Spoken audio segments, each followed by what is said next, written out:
The states are important, and just like I'd said previously, climate change politics is influenced by state and public interest. And you can imagine when climate change became an issue, an urgent matter, and the United Nations General Assembly convened very quickly, and membership formed the IPCC. You can imagine that the members of the United Nations came together and formed that, and they agreed in unison that the climate change had to be addressed.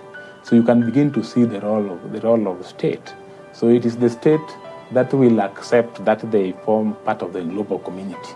And once that happens, you know what happens in such kind of international engagements. So many states have got more pressing issues to prioritize.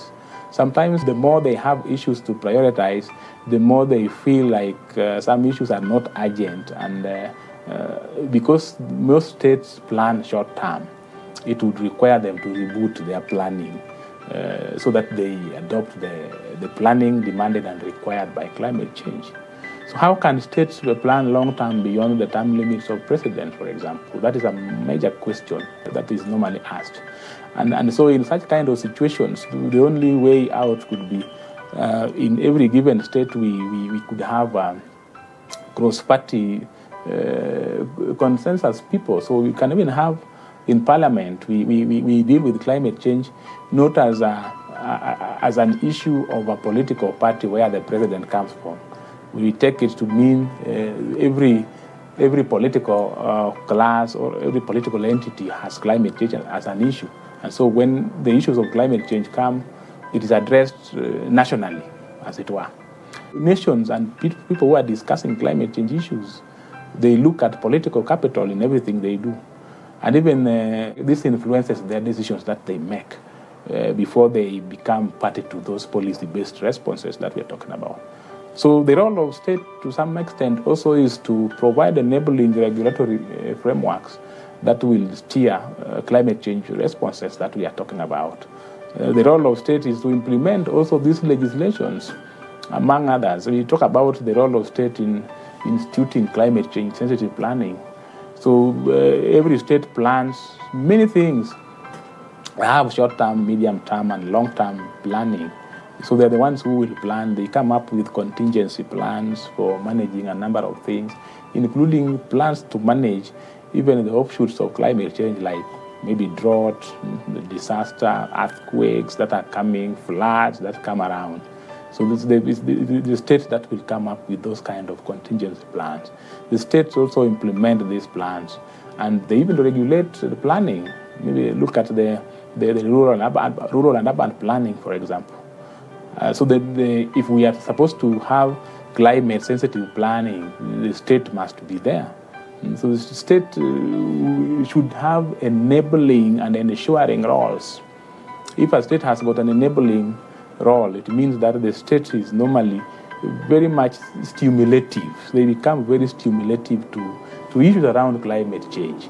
And if they have enabling roles, then we could say the endeavor to achieve the defined outcomes that are supposed to meet the targets of climate change, like emission reduction targets that we are setting. And they also deal with the planning, bringing environment, climate issues into all branches of government.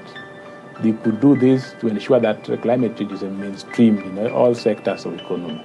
Remember what we had said in our last presentation about the sector-specific impacts of climate change, or sector-specific contributions of climate change. We talk about them.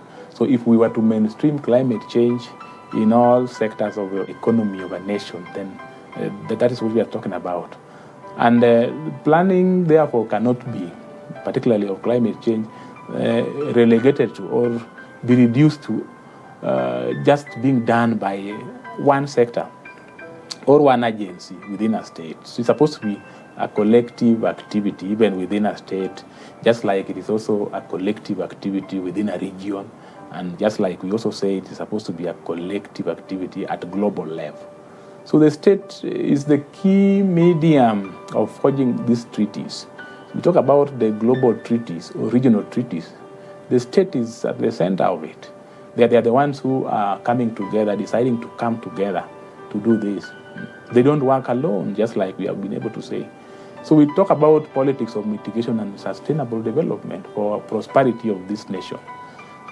If we are living in a climate-sensitive environment, and our politics has to be tempered by the reality of climate change. So whenever we are doing our politics, there are politics of mitigation, politics of adaptation, which are able to permit the politics of sustainable development. Then there is need for us to be doing replanning. We replan, we return to the planning that is climate sensitive, that will accommodate all the dynamics or the issues around addressing climate change. And there is a need for what we call the common perspective that will integrate a lot about climate, even integrating political philosophy. That is going to be good for us.